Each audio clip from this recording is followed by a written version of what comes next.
মিজানুর রহমান আজাহারির তাফসির মাহফিলে গ্যাঞ্জাম নিয়ে কথা বলি। সিলেটে যেভাবে মিজানুর রহমান আজাহারির ওয়াজের শেষে হট্টগোল করে বন্ধ করে দেওয়া হয়েছে, তাতে আমি হতবাক এবং ক্ষুব্ধ। শুনেন তার কথা, শুনেন শেষ দিকের কথা। এই জায়গাটাতে এরকম কেন হইলো? শুরুতে তো এটা ছিল না। এখন আইন শৃঙ্খলা বাহিনী তোমাদের সাথে লাঠি চার্জ করবে, ধাক্কাধাক্কি করবে, তোমরা আমার সাথে এটা হবে এরকম?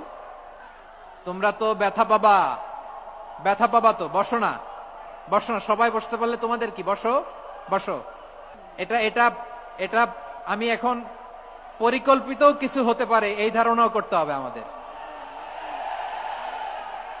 লক্ষ লক্ষ মানুষ বসে আছে, তোমরা একটু শান্ত হবা না?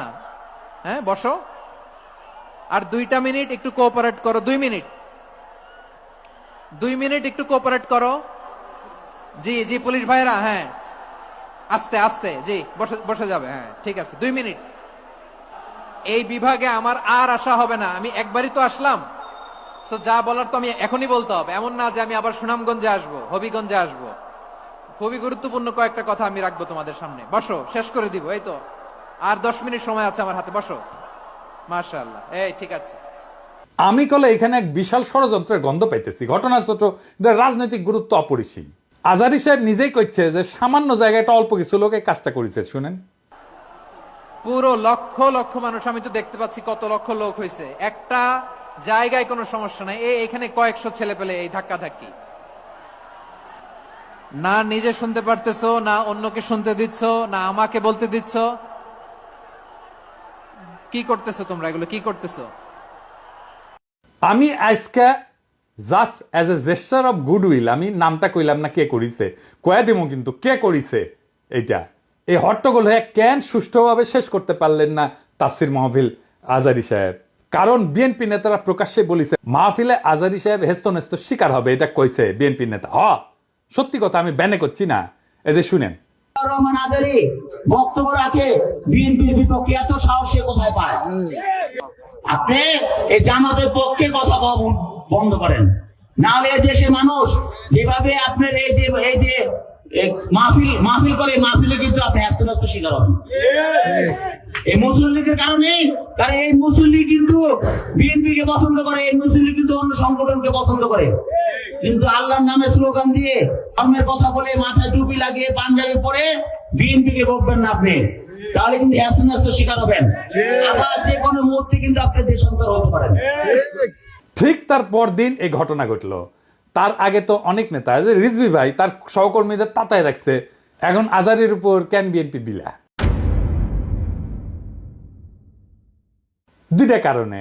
এক, বিএনপির তো জমায়েত করতে টাকা খরচা হয়, এমন কোন বক্তা নাই যার বক্তৃতা শোনার জন্য লাখে লাখে মানুষ যাবে। খালেদা জিয়া বা তারেক রহমান আসলে যাইতে পারে, কিন্তু দেশে আছে এমন কোন নেতার বক্তব্য শুনতে এখন আর যাবে না লাখে লাখে লোক।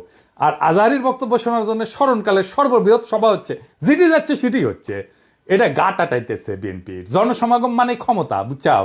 আমাদের ভিডিওর ভিউ গেলে ক্ষমতা, আমাদের পোস্টের লাইক শেয়ার ক্ষমতা, এই ক্ষমতাকে বিএনপি চ্যালেঞ্জ মনে করছে। আর 2 নাম্বার, ইন্ডিয়ার ডরায় জনপ্রিয় ইসলামী বক্তারে। এই জন্যই তারা চড়াও হয়েছিল মৌলানা দেলাওয়ার হোসেন সাইদের উপরে। আজহারী সাহেব ইভেন বিগার থ্রেট তাদের জন্য বড় ভয়, কারণ সংঘবদ্ধ মুসলমানে তাদের ভয়। আজহারী জামাত করে না, তার বয়স কম, তার যুদ্ধাপরাধী বানাইতে পারবে না, চমৎকার কথা বলে, আধুনিক মননশীল, অপূর্ব সুন্দর গলা আর চেহারা, মাশাআল্লাহ, ইংরেজি বলতে পারে ভালো। এইরকম একজন দায়ীকে কোনোভাবে টলারেট করবে ইন্ডিয়া? করবে না। এক বেকুব তার মাথার দাম ধার্য করেছে, শুনেছেন? শুনেন,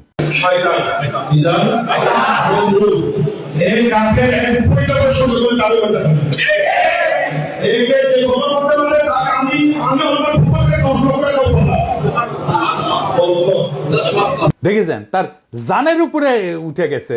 পুলিশকে কইছে ওই হারামজাদার এখনই ধরে প্যাকেট করেন, ওই যে কইছে 10 লাখ টাকা দিবে, ও প্যাকেট করেন। বিএনপি নেতারাও খুব অপমানজনক ভাবে কথা কইছে যে আজারি হুজুর পিছে লাগিছে। দেখেন দুদু ভাই কয় আজার নাকি মাজার কি যেন আছে, দেখেন শুনেন। ওই যে কে যেন আজার নাকি মাজার একজন আছে। দুদু ভাই, আপনারা যে বিএনপির দুদু বলে এটা জানেন? হ্যাঁ, দুদু বুকের দুদু নাম বিকৃত করেন কে? বেদবি কুটি থেকে শিখেছেন? আপনার কর্মী আপনার কথা না শুনে আজারি হুজুরের কথা শুনবি? এটা জানেন না তো? কর্মীর সাথে তো যোগাযোগ নাই, জিজ্ঞেস করে দেখেন। আজহারী হুজুরের নাম শুনলে কয়বার সালাম দেয় শুনেন আর আপনার পিছে যে কি কয় শুনেন, নিজেরা বেশি হারকুলিস ভাবেন না, বুঝছেন? ওগুলোর দিন বাগে খেয়েছে। আওয়ামী লীগ আমলে ওয়াজে এসে আওয়ামী লীগ নেতারা চড়াও হইতো না, দেখেছেন না? চড়াও হইতো না। এখন বিএনপি নেতারা চড়াও হচ্ছে। এই যে দেখেন, এটা আমার শহরে বগুড়ায় মাওলানা বজরুল রশিদ মিয়া, আমি কলে খুব পছন্দ করি, খুব চমৎকার একজন আলেম, কলে খুব সুন্দর ওয়াজ করেন, উনার উপরে চড়াও হয়েছে, মিজাজ খারাপ হয়ে গেছে দেখে। আর চড়াও হয়েছে কে?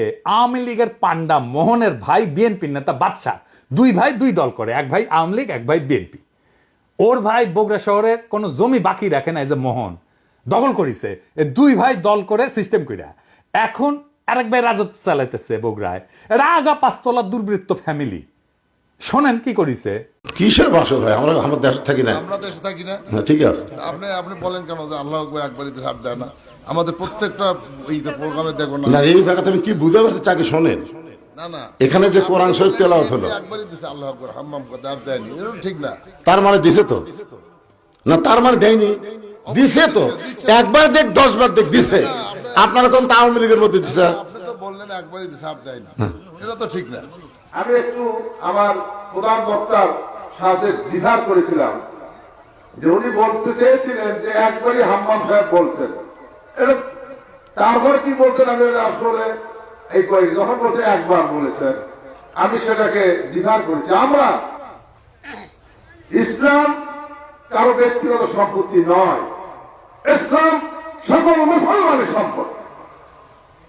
কেউ যদি মনে করেন এটা আমার ইসলাম আমার একাধিক আর করো না, এটা তো সঠিক না।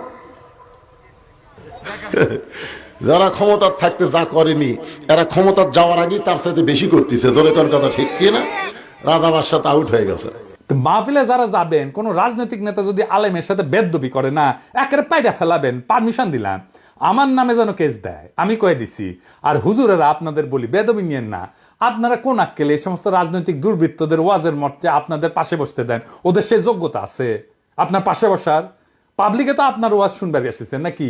ওই গুলো ক্ষমা দেখবার আসছে, তা তো আসে নাই।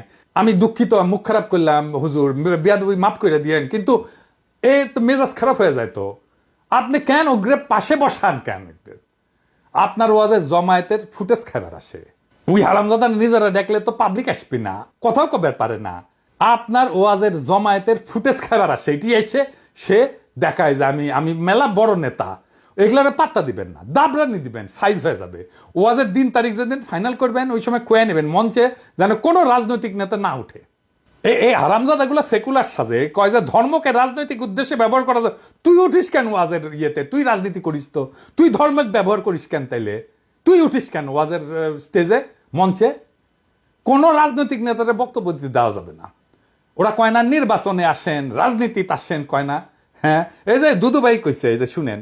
ভাইরে রাজনীতি করবেন স্বনামে আসে, 2.5 লাখ লেগে রাজনীতি করেন। এবার কইবেন তুই এটা ওয়াজ কর, নিজে নিজে কর, দেখি দেখি হাউ মেনি প্যাডিতে হাউ মেনি রাইস, পারিস নাকি দেখি। আগামীর বাংলাদেশে রাজনৈতিক দুর্বৃত্তদের ঠাঁই নাই। হাজারো ছাত্র জনতা এমনি এমনি তাদের জীবন দেয় নাই। আমরা নতুন রাজনীতি চাই, আমরা নতুন কণ্ঠস্বর চাই, আমরা ফ্রেশ জিনিস চাই, সেকেন্ড হ্যান্ড মাল না। ইনকিলাব জিন্দাবাদ।